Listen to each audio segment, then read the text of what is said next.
دیکھیے، عدت کے دوران جو ممانعت ہے وہ اس بات کی ہے کہ عورت تھوڑا سا غم کا اظہار کرے اگر عدت وفات ہے تو،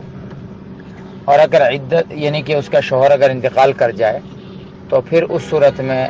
عورت کو تھوڑا سا اپنے غم کا اظہار کرنا چاہیے کہ شوہر کا سایہ سر سے نکل گیا ہے، اٹھ گیا ہے، اب وہ غمگین ہے، اور اس غم کے اظہار کے لیے وہ نئے کپڑے نہ پہنے۔ نئے کپڑے کا مطلب ایسے کپڑے کہ جو زیب و زینت کے لیے ہوتے ہیں۔ ایک ہے کہ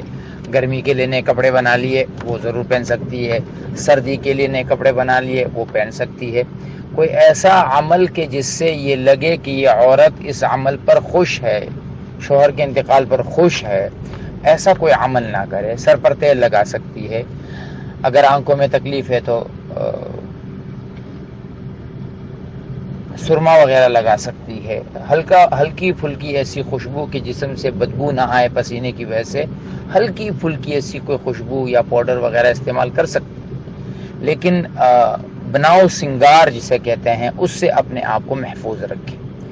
اور اگر اللہ کرے کہ ایسا نہ ہو کہ کسی عورت کو طلاق پڑ گئی اور طلاق 1 یا 2 ہے، تو پھر اس کو تو خوب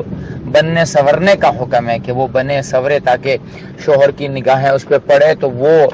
شوہر جو ہے وہ رجوع کی طرف آمادہ ہو جائے۔ اور اگر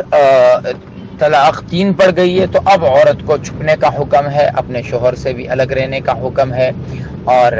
یہ ہے کہ شوہر کے سامنے نہ آئے، بناؤ سنگار نہ کرے، کیونکہ اب یہ اس شوہر پر جو ہے وہ حرام ہو چکی ہے۔